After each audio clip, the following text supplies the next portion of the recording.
改变人性就是清除大脑病毒。所以就是有一位观众嘛，叫做佩华老师，因为他说他的学生嘛，李佩华老师，他就说真的好开心，终于碰到一个大脑没病毒的人类。当然，其实我们大脑还是有病毒，只不过是说每天都在斗争吧。对，然后20年来，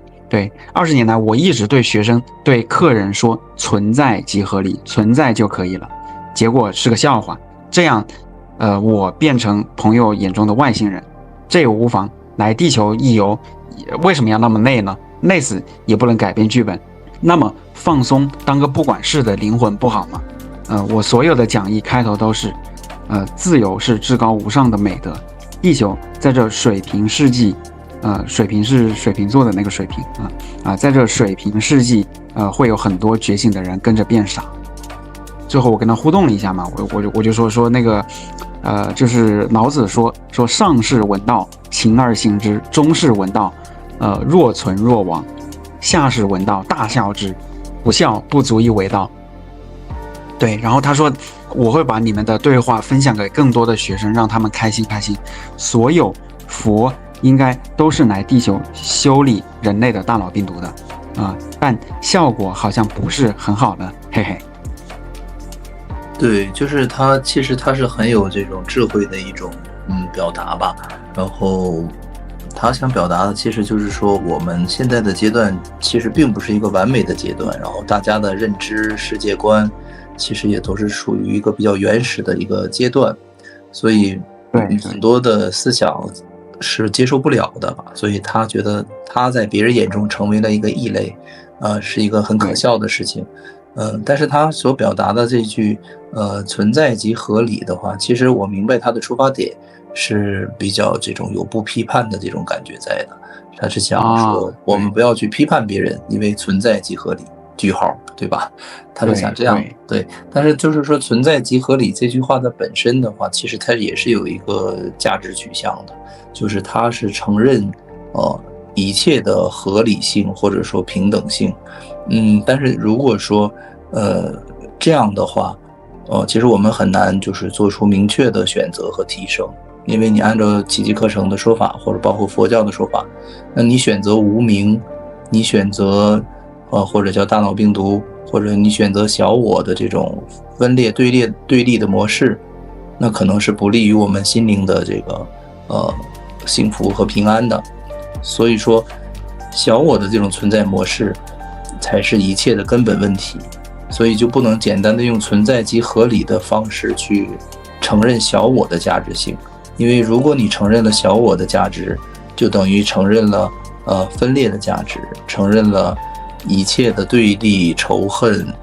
这种战争残杀残暴，对吧？人类的种种的这种疯狂的行为的价值。所以说这一点上是没有办法去用存在即合理的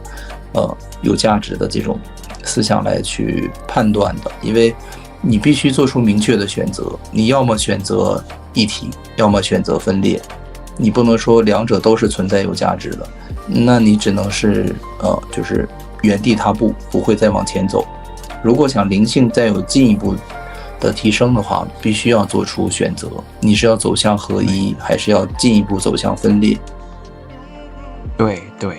对，肯定是说要选择走向合一。但是呢，我们觉得我们懂了什么叫合一，但实际上还有一些空白的地方没懂啊，所以我们每天都是修行，每天都是灵性的那种就是培养。对，是这样的。如果我们完全懂了合一的话，我们就是处于克拉克的状态，就已经和神时刻在交流当中了。哇，对，所以就是还有位网友，对，就是这位叫做周星辰的这位观众朋友，他说你能不能接受你不努力？然后打了4个问号。他说我震撼了一下，谁规定你一定要努力？你不专注又如何呢？这个其实就是怎么说呢？就是一个强调一个心灵的自由性吧，就是我们不要去规定自己一定要怎么样，或者说不接受自己是什么样子的，实际上这都是对心灵的一种束缚。我们其实可以有的时候反问一下自己，为什么一定要这样，一定要那样？是不是一种就是对于自我的心灵的一种限制。其实它更强调的是心理层面的，而不是指就是说单一的行为层面，或者说果的层面啊，因为心是一切之因嘛，所以说你把这个心修正了之后，那一切的果其实它就是顺带的事情，甚至就是如果你把心灵层面修正正确了之后，果的层次不是很重要，就即使是事情发展的不是我们想要的结果，但是因为我们的心灵已经恢复了自由，恢复了正常，实际上我们已经不在意那个结果了，这个可能是一种灵性比较高的一种体现。对，所以就是那我们怎么样才能够提升自己灵性的频率呢？所以有一位台湾的网友叫做 Zard， 就是他就问了，他说那请问我们应该如何提升频率呢？尽量把事情看开，多接触大自然，少吃肉，这样吗？其实提升灵性的话，最快的方法就是真宽恕，就是也是相当于一种佛学的一种方法，就是你要否认这个世界的真实性和它的价值，全然的否定，然后你就会最快速度的获得心灵的自由。大家可能觉得这种东西很极端呐，或者说很超越我们的认知，但是这就是真相，这就是事实，这也是所有的就是领路人吧，他们总结出来最好的方法。因为你看那个佛经，它就是一直在讲嘛，就讲这个世界实际是虚幻的，是梦境，是教我们去做如梦观嘛，对不对？不停，尤其是《金刚经》嘛，就特别厉害的一部经，它一直在强调世界的虚幻性、不真实性。所以说，当你接受了这些观念的时候，你的灵性就会，就是飞速的提升，因为它是一个相当于是一个直接去，对抗小我的一个方法。因为大家有没有想过一个问题，就是灵性是本身是圆满的，那它为什么会所谓的有这种，灵性高、灵性低、能量高、能量低呀？其实就是你的心灵里面对于小我的认同程度的比例的多少。当你认同100%认同小我的时候，你就是处于一种极度的恐惧，这种痛苦，分裂，这种无助的匮乏的状态。那这个时候实际上是小我的这种力量，它掩盖了你灵性本身的那种光辉，显得你呈现了一个灵性低的一个果，但实际上你的灵性是永远完美无缺的完美光辉的。所以说你要去选择不认同小我，你才能够把你本身灵性的光辉、灵性的这个高的频率给它显现出来。所以去化解小我，化解这个小我连带它的世界，也就是这个宇宙、这个地球、山河大地物质性的东西，等于直接在提升你的灵性。但是实际本质上灵性从未改变过，只是你的心灵这个抉择者，他选择去认同小我，他就看不到那个本属于你自身的那部分的灵性的这个光辉了，那个爱的部分，就相当于是小我遮掩了我们本身完美的灵性。如果你不去选择小我，你自然你的灵性就会非常高。对，不知道能不能理解，这个有点复杂，这个解释。对，就是要放下小我，对，就是把它化解掉，然后你自己光辉的那个本性它才能显现出来。现在等于是你的佛境上糊了一层厚厚的泥土，它被挡住了然后这层泥土呢，其实就是你对于这个物质世界的认同，它是一种心灵层次的东西，它是一种抽象思维的东西，是你对这个世界的认可认知导致了你的佛性、你的灵性被蒙上了这层障碍。也就是说，只有你自己去通过不断的选择正确的光明的东西，你才能解开这个束缚你的这些障碍就像剥洋葱一样，最后一层一层的完全剥掉之后，这个小我彻底消失了，你的灵性就是成为你这个心灵的100%的一种存在状态了。我再给大家多一句，就是说打个比方吧，因为上师提到过说，我们的心灵是同时在聆听圣灵和小我的声音，但是有一点是这样的，就是我们无法完全100%去聆听小我，因为这也是相当于上主做的一个底线，就是我们至少要聆听1%的圣灵的声音。也就是说，我们不会100%疯狂，我们总会留有一丝，就是底线，灵性的底线，也就是爱的底线。就像你昨天说的，有一些电影的大反派，他说：“哎，趁我还没有改变主意之前，快走。”对，就是圣灵的声音是不能完全被淹没的，这个也相当于就是说上主的一个旨意吧。就是他虽然给我们了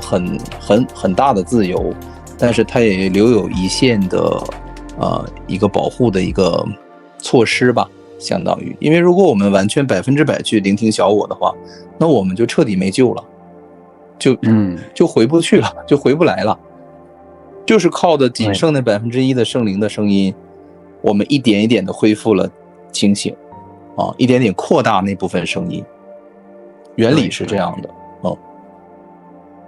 对，所以你看，就因为我刚刚又看到了那个哥们儿的评论呢，就是在刚刚那么1秒钟嘛，然后我又开始作祟了，就是说泰尔天书的作者是相当于是一个难人的那哥们儿嘛，然后我不是回了他吗？我谢谢你的评论，如果报道是真的，那倩心肯定不是开悟之人的做法不过呢，我们可以把专注力从负面新闻和投射中回收到内心的平静与爱之中。然后他回我，他说正是因为我的关注点在平静与爱，所以才希望你们尽量选择更加正面的灵性书籍。好，然后后面还有一个哥们儿，他说博主只是为了赚钱，他不是为了播到，结果我不知道这是不是有了影响，然后我掉了一位粉，就是我之前看涨了2位嘛，然后后来又有1位退订了，所以说这样子绝对只是无所谓，无所谓了，我觉得咱就不纠结了吧。对呀，你就是说关注你的人越多，不同的声音就会越多，这个其实也是好事，有大家的关注，也就是相当于多一份支持嘛。然后有的时候大家提一些建议，其实也是善意的嘛，就是都是在自己的角度的一种善意的一种观点，一种解读，所以说这个其实都是能够理解的，都可以理解。大家都去怎么说，寻找对自己有帮助的东西就可以了，我觉得。对，所以就是打个比方，比如说你通过听海浪的声音，听风吹树叶沙沙的声音，你能够获得心灵的平安，那这个对你来说就是最好的方法，就不需要说我一定要去念某一个经啊，或者听某一种理论啊，学习某一种书籍啊，那我可能有自己的方式和方法，让自己的心平静下来，能够就是平安喜悦。那我觉得这可能就是最好的方法。就是其实形式是不限的，每个人都有的人可能是通过洗碗、做家务书画这种弹琴，对吧？大家都有自己让心灵平静喜悦的方式。那这个东西其实没有高低的分别，所以说各取所需，找到自己最适合自己的方法，其实才是最好的方法。对，就是我记得有一个宗教叫巴哈伊信仰，或者你把它意译成大同教，对，它就是相信所有的就是那些宗教领袖都是我们的老师，除了耶稣啊、佛呀、老子呀、庄子呀，当然因为我们中国这边做的那个文化输出没有印度那么强嘛，所以说他只知道有一个老子然后再就是印度的那些什么就是穆罕默德也还有印度教的各大的神呀，还有那个什么就是锡克教就是他认为这都是我们的老师，都是我们的教授。明白。对，然后它里面有个结论，他说我们在工作的时候，就是因为你刚刚提到了说就是我们可以在做一些就是爱好兴趣的时候来获得灵性的提高啊，或者去听海浪的声音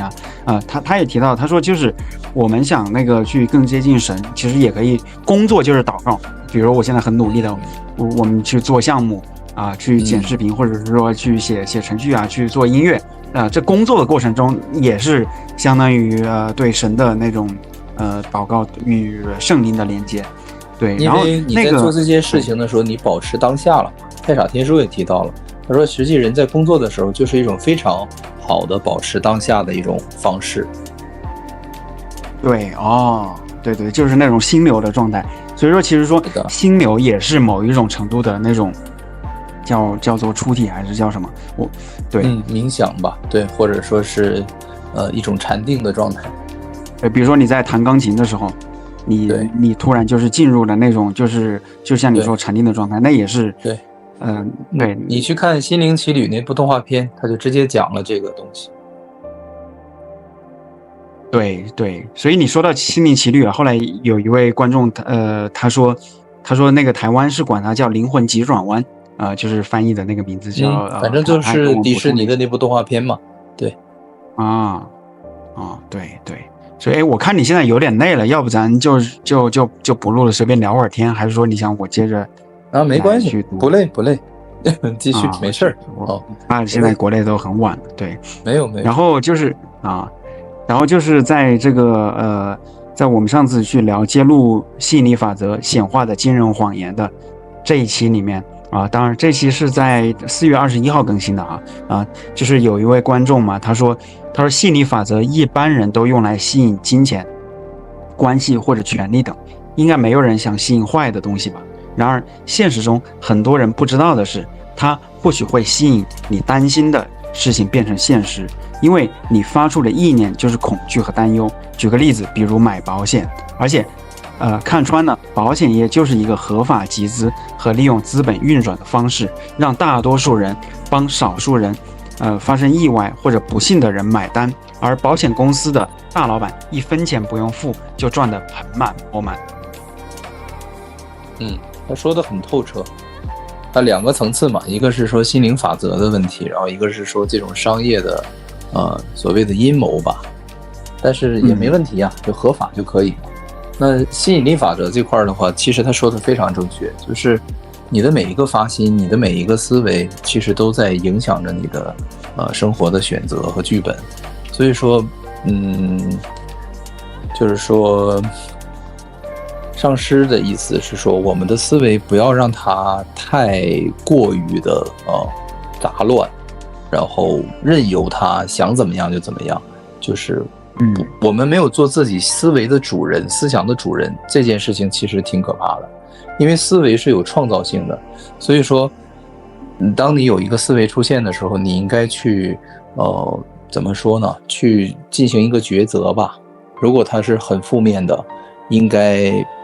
马上停止，然后转向圣灵，然后去获得一些比较有爱的、让人平静喜悦的这种声音。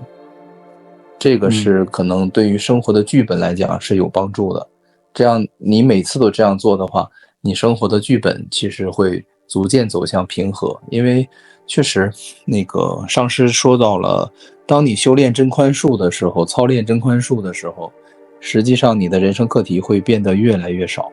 你的生活会越来越趋于平和和喜悦，这个是真的。对，会改变我们的剧本。对，而且会消除很多的业力。原理就是这样的。对，就比如说咱们俩之间有业力有纠葛，然后我来攻击你，我来伤害你，但是你没有听从小我的负面的声音，反过来去跟我反驳呀、攻击呀，你用爱和不批判的态度选择了包容宽恕，无视了我的错误，那慢慢的我也就恢复平静了。然后咱们俩之间可能本来应该是你死我活的，打成重伤的状态，结果因为你做了这种高的灵性选择，改变了剧本，改变了业力，咱俩可能还化敌为友，成为了朋友，这都是有可能的。对对，所以就有观众希望我们能够多聊这种体会嘛，就是结合自己人生的体会，然后再来去讲这些灵性的书籍。对，这个是真的，我在生活实践就是说很多次吧，确实是好用的。当别人有微微的不满的时候，你如果也表现出来对他的不满的这种负面的回应，那他就会变得更加的，对吧？不满，甚至变成愤怒。但是如果你用爱和不批判的态度，你去宽恕包容他，或者是无视他的这种不悦，对吧？你依然是对他很有微笑的呀，或者不吃他那一套，还在用你的那种很有礼貌的、很友好的方式去对待他的话，很快他的那种能量就会消失，他就怎么说呢？他就没有办法共舞起来。就是二元对立需要互相的去，对吧？像跳舞一样，就像一个巴掌拍不响，就是互相的那个，是这样的，两个巴掌拍，是这样的。当你不停的在表达你的不满和不悦、愤怒的时候，另一个人他不用相同的方式去对待你，或者说他根本不吃你那一套的时候，你慢慢你那个东西你就消失了，他这个游戏就玩不起来了。就比如说吵架是很难，吵起来的原因就是因为另一个人可能不跟你吵，这个时候你有的时候你自己你就笑了，吵不起来。对。但反而如果说你说了一句难听的，对方回了一句也难听的，那你这个愤怒就变得更大，你就会说一句更难听的，那这个负面的力量就会相互的滋养滋长，那最后就上升到两个人拿了刀互相砍，对吧？对，这个是很所以就是我们现实的。对，所以我们就是要舍弃小我而拥抱大我。对，所以就是对，我还是忍不住说，当然肯定不是像那个琼瑶的小说里面，你记得《情深深雨蒙蒙》里面，不是那个古巨基，他又喜欢赵薇又喜欢林心如吗？对，结果后来三角恋嘛，不是苏有朋又去追林心如，结果后来林心如对苏有朋说你居然那么喜欢我，你为什么不肯牺牲小我成就大我？你让我去跟古巨基好，对，我就觉得这很狗血，这到底是大我还是小我呀？对，所以其实真正的那种，我记得这一段，对，大爱就是说会比较无私，小爱就是会比较计较一些。对，所以再说回观众的大我大爱的留言吧，就是这位叫做 Wonderful Sweet 这位观众，他说我只听了您前面一小段，你没有讲的大我吸引力法则没有错，但生活实相主要是在大我主导。主要是大我在主导，要聆听大我的引导，生命蓝图是他在设计的，对。然后后面又有一位观众他也说，他说其实基督教也是这么说的，上帝早已经为你预备好了一切。就是大我就是圣灵嘛，圣灵就是太傻嘛，所以太傻也是大我嘛，就是不同的词而已。这个不需要太纠结，太傻天书也明确的指出来了，他说这些词实际上都是一个东西然后不需要去纠结于字眼就是说其实都是一种比较高的一种力量在主导我们主导我们的生活，然后指引我们去提升。你说他是菩萨也可以，你说他是佛也可以，你说他是上帝老天爷也没问题，因为上主的这个他的计划可能也是通过圣灵来实现的，所以说也可以说是圣灵的一个大的计划，所以说其实说的都是一回事，就不需要再去继续制造新的分裂了，对吧？就像你在这强调说我们不是身体，我们是死贝瑞特，我说不对，我说我们是灵性，你说不对，你说我们就是死贝瑞特，然后最后站出来个智者说他说的是 spirit， 你们说的是一回事那不相当于内耗了吗？对呀，大家不要去玩这种闹剧了。当然肯定很多人是不接受的，他会觉得那我说的那个东西绝对不是你说的那个这个也可以的，这个我都接受。对，所以就是你看在古兰经里面嘛，他其实他提到那个真主就是神，就是上帝，其实都是同一个存在。对，然后就是前面说到那个古兰经嘛，在我们那一期就是你为何总会感到焦虑？我插一句嘴不好意思，就是你刚才说到这个上帝什么这些上师提到过，在这个高比娑婆里面这个上师他说了，上帝有很多名字，他说他描绘的是那种境界，那个存在，它的名字是你可以随便去描绘的，它没有固定的名字。对，所以就是有一位观众，他叫就是那个冰岛古树吧，就是他也是给我们留言了很多的一位观众。对，他在就是那一期嘛，你为何总会感到焦虑的这一期里面，他说古兰经中说穆斯林不可以吃猪肉、血以及尸体，然而为什么不可以吃这3个东西？古兰经没有记录，可能是先知没说，这是否与基督教的神谕有异曲同工之妙？首先这个物质世界的任何东西是影响不了神的，影响不了上帝的也就是说这个世界的这个宇宙的所有的东西跟上帝本质上也是没有关系的，当然也影响不了他。所以说大家有什么禁忌啊，有什么习惯啊，有什么这个规则呀，其实不用扯到神的身上神他没有这个想要去干预这个世界的意思因为这个世界对他来说是不存在的，只是他的孩子的一场梦而已。所以说从这个角度来出发的话，有任何的禁忌或者说有任何的规则的话，其实更多的就是一种偏好，一种选择，一种很人类的一种东西大家就是说可以遵循自己内心的去选择吧。如果你觉得吃素啊，或者说不吃某一种动物的肉对自己更好的话，那这个都是没有问题的。但是也希望可以不要去评判或者说强制他人去遵守这样一种偏好因为每个人都是比较自由的个体嘛，就是不要去强加于别人这些观念用一种比较柔和的方式是可以的。对，一般其实就是对于那种生来就吃素的人，其实像印度的那个婆罗门他们吃素都吃了好几千年了，就是相当于多少代人都吃素其实对于他们来说比较容易，因为本身人家就是这种生活方式。但是反而是对于这种就是在摇摆期的，那是最难的。就是你要是说做到那种纯素的环境尤其是说如果家庭成员有一个人他坚持吃素，那对于其他的人来说的话，其实也是反正很不得劲儿吧对。然后其实只要大家不去制造对立的话，我觉得就都是一件好事儿。对对。所以就是冰岛古树那位观众嘛，他就说了就是反正因为你刚刚提到对立，就是因为这世界上很疯狂嘛，很多事情都是就是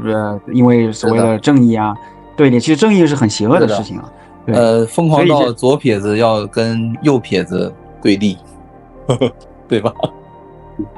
对，男人要跟女人对立对，但实际上谁也离不开谁呀，男人离不开女人，女人离不开男人，否则怎么生孩子呀？对，左手离不开右手啊，对不对？对，我记得金庸的那个武侠小说里面讲到了有一个，好像是叫欧阳锋还是令狐冲，不知道什么人，就是他被人家发配到了一个孤岛上头嘛，然后他在岛上实在是一个人闷得太无聊了，但他又有一身的那个武艺嘛，但是他又只有他一个人没有对手，结果他就练习左手打右手。其实这个左手打右手跟世界的本质已经非常接近了。就世界的本质就是我们其实只有一个心灵，然后它幻想出来了无数的众生存在，然后互相的对立，互相的攻击，就是玩这场游戏，玩这场梦境，这个就是真相。真相是只有一个心灵，只有一个存在，根本就没有对立，因为就是一元性的存在嘛。神和他的孩子是一体的，所以本质上根本就没有对立的东西。对对，所以就这位冰岛古树的网友啊，我不知道他是说出了这个世界的真相还是什么，就是他这几条评论就只有我一个人能够看到。我再念一下，他还有2条。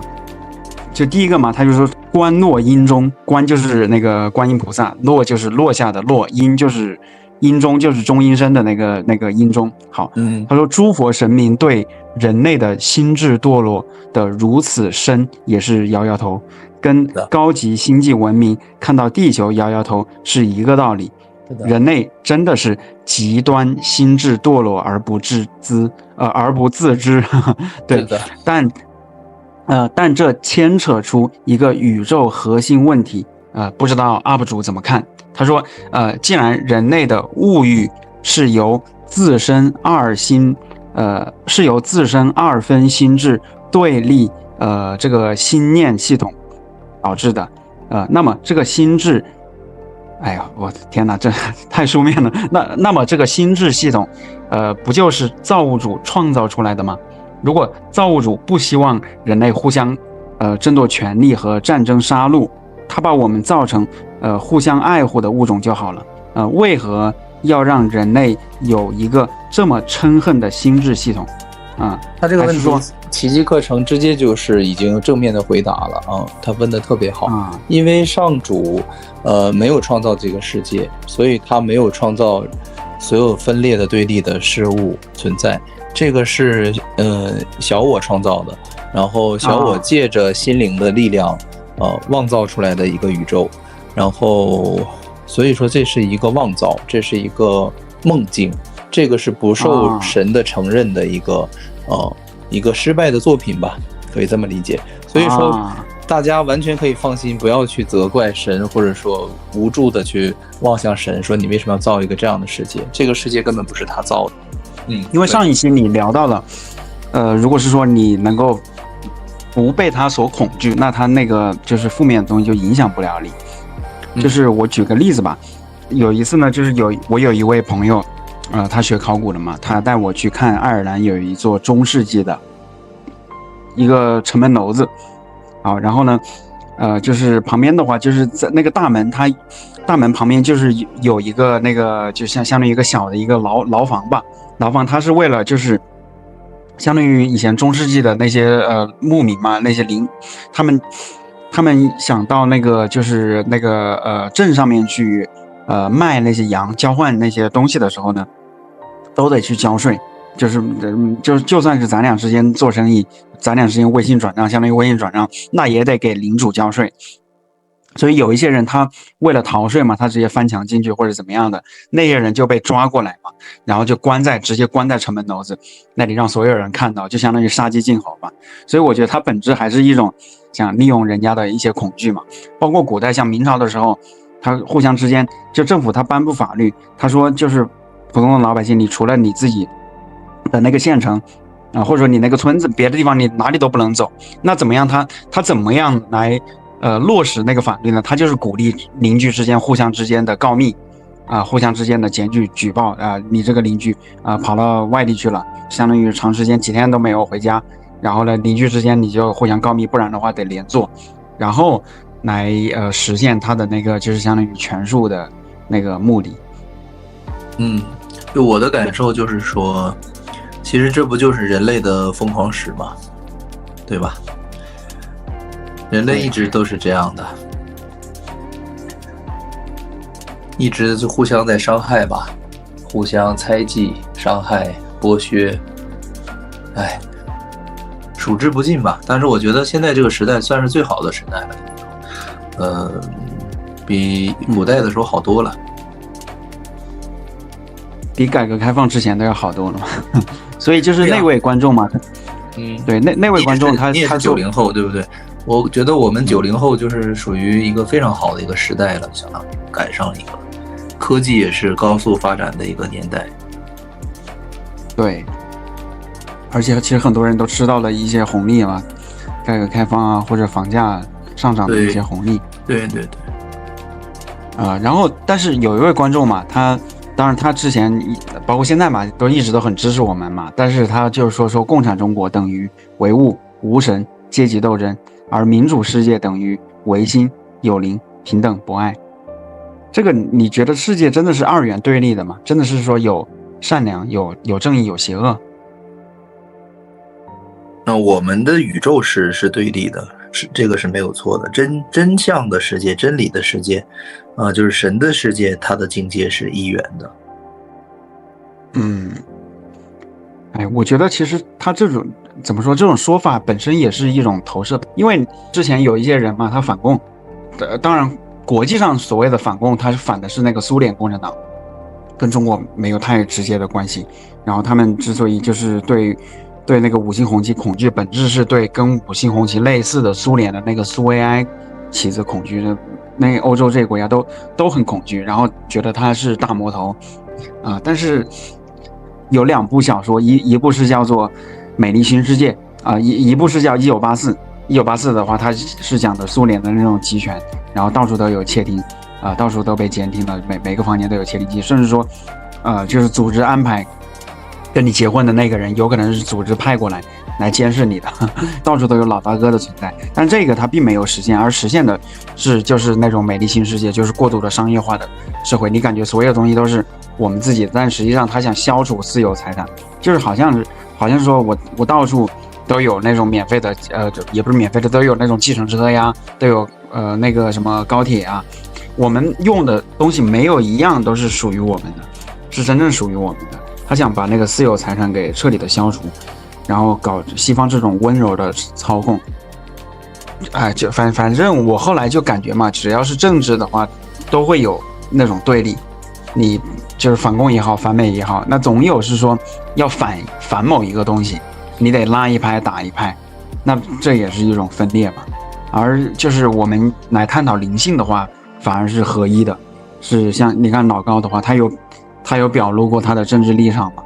好像从来都没有嘛。所以说你那不管是大陆的还是台湾的，都喜欢他。所以其实政治这个东西，我一般就是说也一方面是不太懂，然后再就是不是说很感兴趣，因为这个东西都是人设计出来的嘛，那人的智慧也就那样嘛，设计出来的东西也就是那样，比较肯定是不圆满的嘛，这个大家对吧？再讨论，我觉得也是没有什么好的解决方案的。而且人性都是自私的这种基础上去建立的体制啊、模式啊，它注定也是一个自私的模式。所以，这个人性如果不改变的话，再多的规矩规则其实意义也是不是说很大。但是，我觉得法律的底线还是要有的，至少保证每个人的生命、财产基本的一些自由权吧。对，好，非常感谢啊！剩下的章节呢，我们会在下周更新，请订阅支持一下吧，让我们幸福喜悦吧。因为我们如今正在经历的疯狂，实际上是一种幻象，它逼着越来越多的人觉醒。可是呢，我们也要同情那些没法觉醒的人，因为世间的种种现象啊，造成了我们个体与灵魂的分离。我们会在螺旋上升的水晶上